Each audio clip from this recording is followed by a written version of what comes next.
Indian media के मुताबिक Tata group की मार्केट कैपिटलाइजेशन फरवरी 2024 में तकरीबन $365 अरब तक पहुंच गई है, जो कि इसे इंडिया की सबसे ताकतवर कंपनी बनाती है। पूरे इंडिया में 100 से ज़ायद कंपनीज हैं जो टाटा ग्रुप में शामिल हैं। टेटली चाय से लेकर जैगवार लैंड रोवर कार और नमक बनाने से लेकर तैयारा उड़ाने और होटलों का ग्रुप कायम करने तक जिंदगी के मुख्तलिफ शोबों में टाटा की जलवागिरी नजर आती है। और ये कोई हैरानी की बात नहीं है कि टाटा आज दुनिया की मोस्ट फेमस और मोस्ट सक्सेसफुल कंपनीज में से है।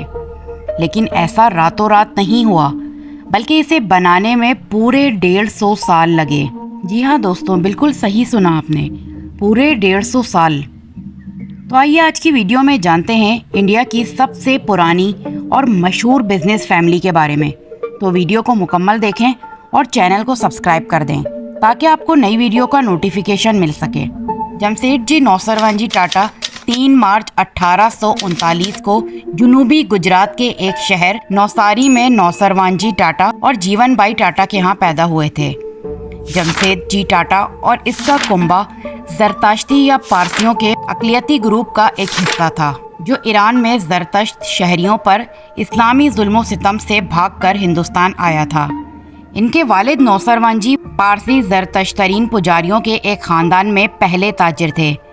उन्होंने अपना ज़ाती कारोबार शुरू करके ख़ानदानी रिवायत को तोड़ा। इसने मुंबई में एक एक्सपोर्ट ट्रेडिंग फर्म शुरू की। जमशेदजी टाटा ने एल्फिंस्टन कॉलेज में ग्रीन स्कॉलर की तालीम मुकम्मल करने के लिए दाखिला लिया।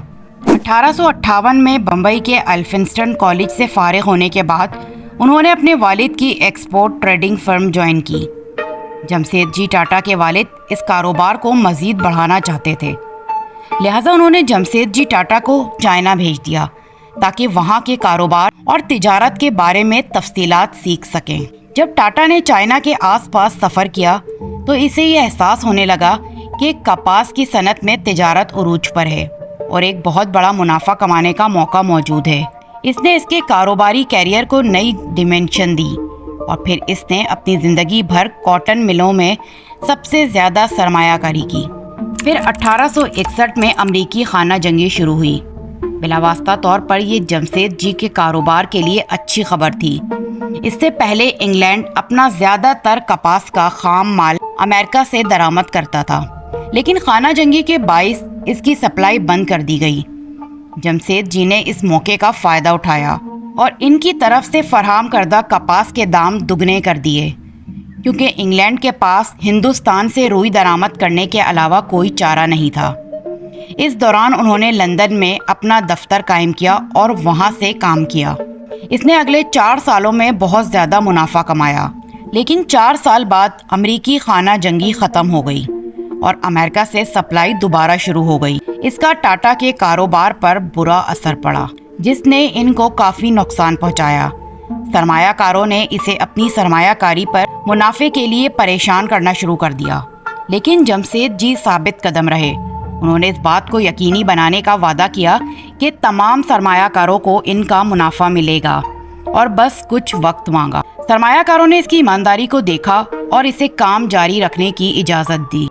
जमशेदजी टाटा चाहते थे जो चीज़ें इंडिया में इस्तेमाल होती हैं वो पूरी तरह इंडिया में ही बनाई जाएं। 1874 में जमशेदजी ने नागपुर में अपनी पहली कॉटन मिल फैक्ट्री लगाई।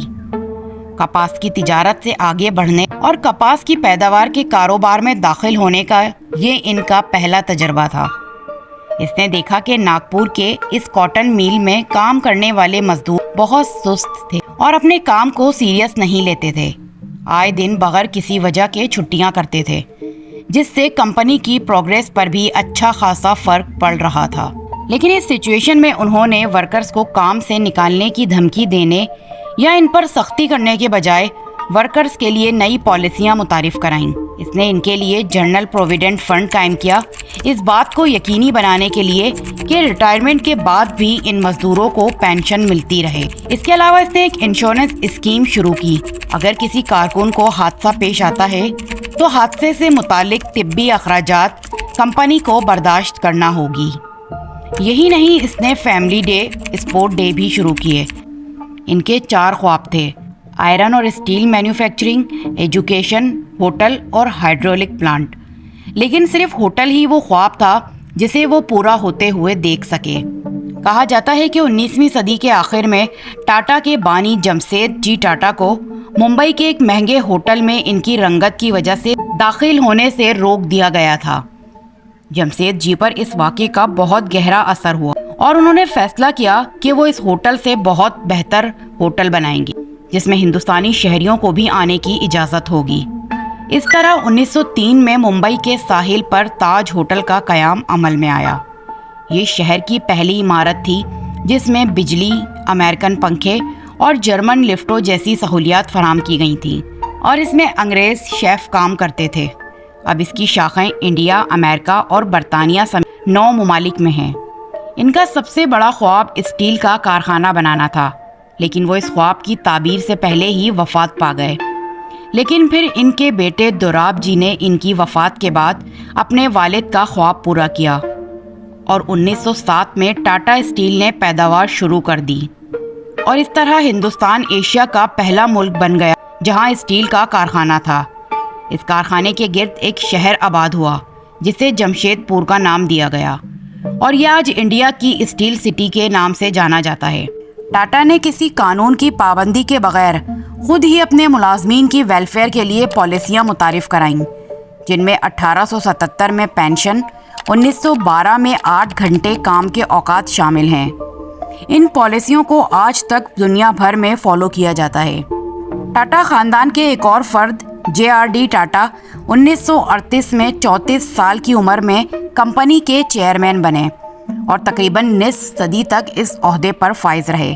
انہیں انڈسٹریلسٹ بننے سے زیادہ پائلٹ بننے کا شوق تھا۔ انہوں نے ہندوستان کی پہلی ہوائی ڈاک سروس شروع کی۔ بعد میں یہی ڈاک سروس انڈیا کی پہلی airline Tata airline بن گئی، جس کا کچھ عرصے بعد نام بدل کر ایئر انڈیا کر دیا گیا۔ جب ایئر انڈیا کو 1953 میں نیشنلائز کیا گیا تو حکومت ہند نے اس سے قبل ٹاٹا گروپ کے سربراہ JRD ٹاٹا کو ایئر انڈیا کا چیئرمین بنا دیا، اور وہ 1978 تک اس عہدے پر فائز رہے۔ 1991 میں انہوں نے 78 سال کی عمر میں ٹاٹا سنس سے استعفیٰ دے دیا۔ ایئر انڈیا کے حصول کے بعد اب ٹاٹا سنس کے پاس 3 ایئر لائنز ہیں: ایئر اسٹار، جس میں ان کی سنگاپور ایئر لائنز کے ساتھ شراکت ہے، اور وہ ایئر ایشیا میں ملیشیا کے ساتھ شراکت دار ہیں۔ 1967 میں انہوں نے اپنے خاندان کی روایت کو برقرار رکھتے ہوئے ایک ایسے کاروبار کا آغاز کیا جو ترقی یافتہ ممالک سے منسوب کیا جاتا تھا، یعنی کمپیوٹر سے متعلقہ کاروبار۔ ٹاٹا کنسلٹنسی سروسز یا TCS نامی یہ کمپنی دنیا بھر میں سافٹ ویئر سپلائی کرتی ہے، اور یہ اس وقت بھی ٹاٹا گروپ میں سب سے زیادہ منافع بخش کمپنیوں میں سے ایک ہے۔ 1951 میں ان کے ایک دور کے رشتہ دار رتن ٹاٹا نے کمپنی کی باغ ڈور سنبھالی، اور ان کی قیادت میں ٹاٹا نے دنیا بھر میں اپنے کاروبار کو بڑھایا۔ رتن ٹاٹا نے ٹیٹلی چائے، AIG انشورنس کمپنی، بوسٹن میں رٹز کارلٹن ڈائیو کی بھاری گاڑیاں بنانے والا اور کورس اسٹیل یورپ جیسی کمپنیاں خرید۔ گزشتہ برسوں میں زارا اور اسٹار بکس سمیت تقریباً 1 درجن بڑے برانڈز کو خریدا ہے۔